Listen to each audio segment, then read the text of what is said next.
Hey Nordic skiers, here is just a really quick review of kind of the mobility warm-up exercises I showed at the 3-day Nordic camp. So hopefully this refreshes your mind. Keep in mind, don't have perfect form, and I am not a doctor or medical professional. So if anything doesn't feel comfortable, don't do it. If you have any injury history, make sure you check in with your right people to know if this is okay for you. So, caveat done. Here we go. The first thing I showed for a warm-up is I like to do something in the lateral plane. A thing I really like to do is called the lunge and sweep. So, you're just gonna stand, you're going to plant one foot, you are going to step forward in a lunge, and you are going to reach your arms up overhead. So we're getting some arm mobility too. And gaze is also gonna shift up to the ceiling. Ooh, I'm wobbly on the first one to get some upper back extension. Then you're going to step back and you're gonna straighten out that front leg and you're just gonna sweep your hands down. Nice round spine. Step forward, lunge, step back, sweep. I'm gonna show you from the side, but I can't do the step back and stay in the frame. So the front step forward on a lunge, I'm just stepping forward, lunging, looking up. Then I'm gonna plant this leg and I'm gonna step back, and that leg's now gonna become my forward leg. And I'm just gonna swoop my arms down past it. And then I would step forward into my next lunge. So really simple. I like to do like 8 to 10 on each leg. The next thing I like to do is a side step reach. So I'm gonna bend over. You can externally rotate this feet to kind of mimic more of your skate skiing. And then I'm just going to reach over. So I'm activating the muscles in this leg and I'm lengthening my adductors in this side, getting some length through my side body and taking my shoulder through a nice range of motion. Then I'm gonna stand up, I'm gonna shimmy for the video, and I'm gonna cross this leg over the other side. Hands are gonna reverse, and I'm gonna stretch over to the other side. I'm gonna now get length through this whole side. I'm gonna get some length through that lateral hip. So I'm gonna step out, lunge over, come in, and rotate. From the side, I'm not sure if this will be valuable, but I'm going to step out, reach over, come up, cross my legs, and go the other way. Same thing, I would do like 8 to 10, and now what we've done is we've done some fascial activation initially in the forward and backward plane, and we've done the side to side plane. So then I want to do something for my rotational plane. This one is called a rotating T. I'm going to stand with my feet so they're in a T shape. So I'm going to bring one leg and I'm going to bring it in front of the other so it makes a T. I'm going to take my arms and I'm going to put them also in a T shape. I'm going to stay in this T shape, rotate, and I'm going to take my hand and reach my opposite ankle.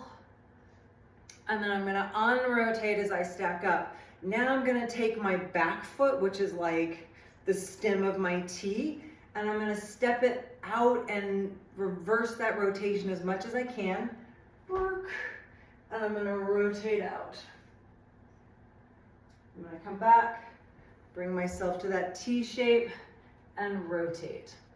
I'm gonna do this from another angle for you. So I'm here, in my T, rotating down. I'm taking this leg and I'm stepping it out and around as far as I can. So I've got both my feet in external, or my legs in external rotation now, whereas when I was here, my legs were in internal rotation. So now external rotation, and my gaze is just gonna follow my hand, and I'm gonna get some really nice rotation in my torso. So, same thing, 8 to 10 on each side. Now we've warmed ourselves up in the lateral plane, the side to side plane, and our rotational planes. Next thing I'm gonna do is a little bit of activation for my neuromuscular system to remember kind of how we move in our Nordic stance. And that's gonna be what we call skater B, where I'm gonna maintain the flexion in my ankle and I'm just gonna bring my hips forward. I like to do this with something to hold my knee in place. So let me show you that in a different way. Okay, skater Bs you can do in a whole bunch of different ways. I'm gonna use a foam roller because I have one available. You can do this against a wall. You can also do it against like the arm of a table, something where your torso is not gonna be bumping up into something. So what I'm gonna do is take my foam roller and I'm going to set it against my wall and I'm going to anchor it the wall with my knee. So I've got my leg now in that athletic stance that I'm gonna use when I'm Nordic skiing. If I'm skating, I'm probably gonna put that leg into a little bit of external rotation. My other leg, when you start, you wanna first be doing this right next to each other just for good stability. When that gets comfortable, you can then float this leg out to the side. You can kind of tap it on the ground to give you a little stability, or you can do this totally hovering like you're skating. So what I'm gonna do is I'm going to flex down on this leg, and then to come up, all I'm doing is bringing my hips forward. So hips go back, hips come forward. So I'm activating the muscles of my hips for that skate position and working on that neuromuscular connection so that I'm used to bringing my body forward without straightening this leg up. So what we see when we skate ski a lot is a lot of times we come forward this way, not come forward this way. So it's a good way to kind of drive that neuromuscular connection and just practice that movement. Again, I'll do both sides and I'll do like 8 to 10 on each side. Again, I'm just trying to activate all of these muscles here. One activity I really like for taking my shoulders through a full range of motion is what I call a praying snow angel. Again, we're combining two exercises into making a complete range of motion and activation for our shoulders. So to do this, you just need to find some sort of wall to stand against. I make sure my spine is neutral. Oftentimes that means I'm walking my feet a little bit forward so they're comfortable. I want to make sure that my scapula can move, but I'm going to be able to feel them on the wall behind me. I'm going to start with my hands overhead and trying to have as much of my arms connecting with the wall behind me without jutting out my ribs and dropping my belly down, having a really rounded low back. I'm going to stay in that neutral shape and reach those arms straight overhead. This overhead arms towards ear position is a range that a lot of us adults lose, so it's important to keep on to this. From this position, I'm gonna take my hands and bring my palms together. I'm then gonna pull my elbows together, trying to keep my thumb keeping contact with the wall behind me. At some point, my hand's gonna slide off the wall and I'm gonna bring my arms down in front of me. So as much of my forearms are in contact and my hands are in contact. This is the praying part. Then I'm gonna reverse this. I'm gonna take my fingers and just like swoop them over my scalp. Elbows are gonna start spreading apart. Bring my hands back so that as much of my arms are in contact with the wall behind me. Palms are facing forward away from the wall. Good straight arms, oh that's hard for me. And then I'm going to bring my arms nice and around, trying to keep them moving at a similar pace. And my snow angel is gonna come all the way down. Then I'm gonna reverse it. Nice range, all the way up. Palms connect, elbows connect, bring it down. Another version of this is to come all the way up, arms straight up to the sides.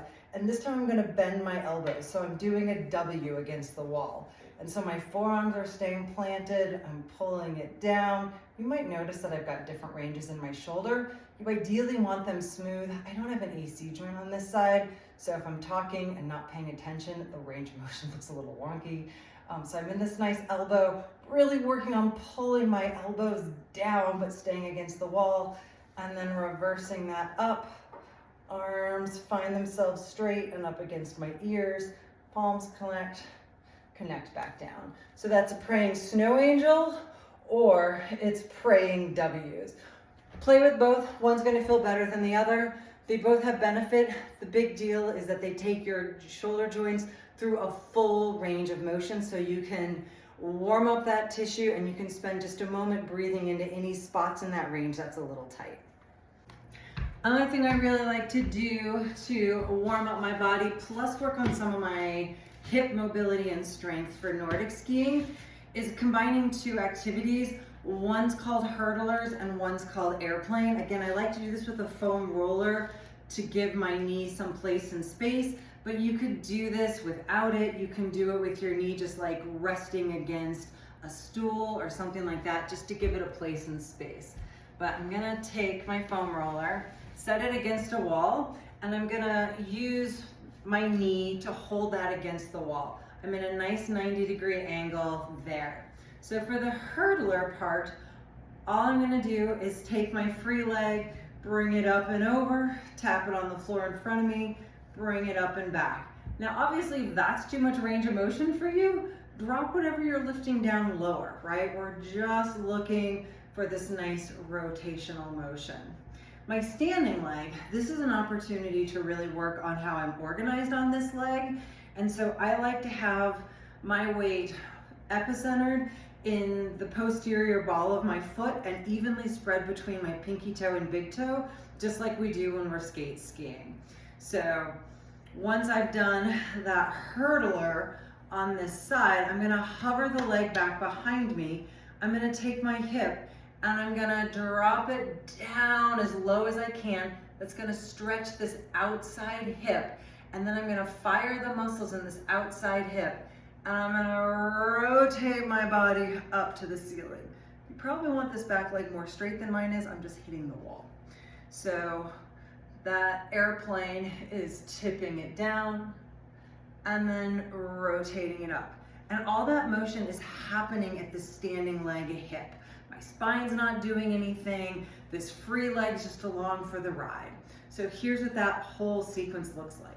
I'm gonna do a nice little hurdler, and then I'm gonna airplane down and airplane up, come back to neutral, stack my body up, hurdler,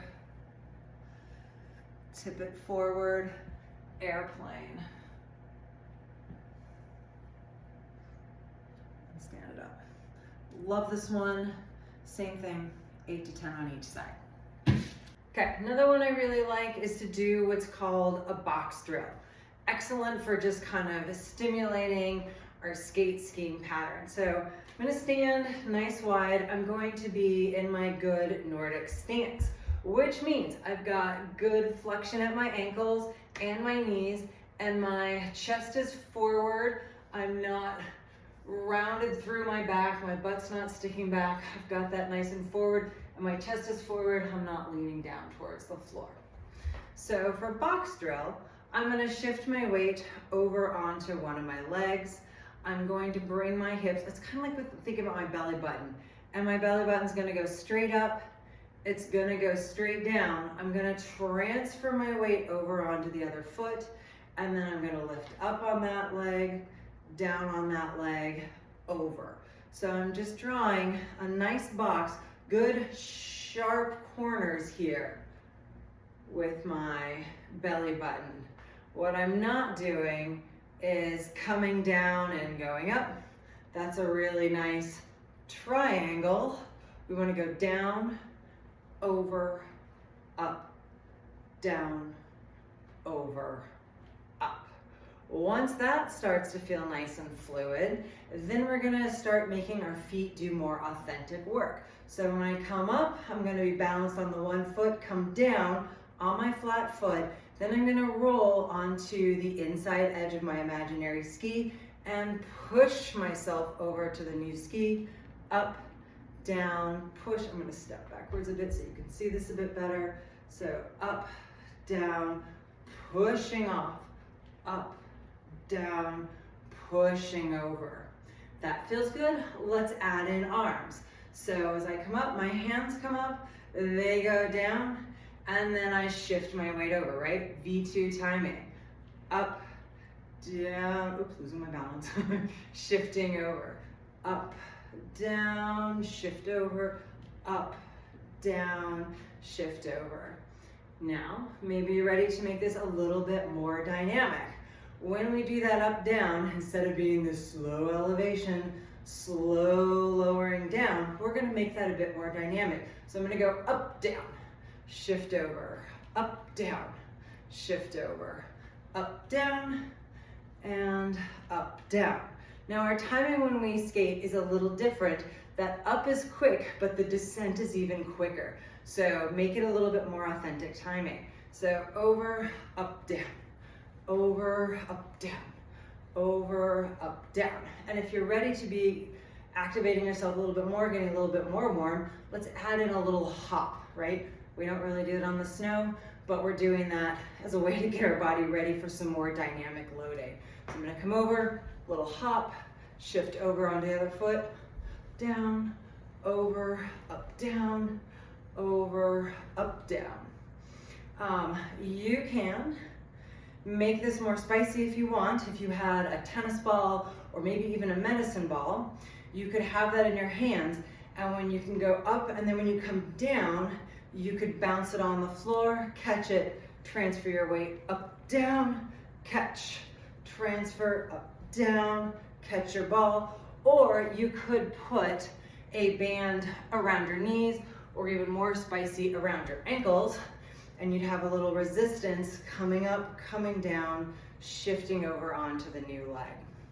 Now, if you want to do one more version to kind of prep you for snow, you can pause when you are over on one ski, and you can practice shifting your weight too far. So I'm gonna take my center of mass, and instead of having it nicely organized over my foot, I'm gonna let it start creeping over. Eventually it's going to pull me over, and I'm gonna have to do little hops to catch my balance. So here we go. Little balance catch. Then I'm down, cross over onto my other leg, get organized, shift my weight over, and woo, stick it. So over, up, down if you want, find that point and catch yourself. Really nice for learning when you're skating. If you do start pushing over to that outside edge, you're trained to automatically just kind of shimmy your weight over and catch yourself. It's a really nice advanced skill for skating. Okay, I hope all that helped give you a little program to do some warm up. It shouldn't take you more than 10 minutes. Use the exercises that are valuable for you, ditch the ones that aren't, add in your own. If you come up with something really awesome, shoot it my way. Have fun.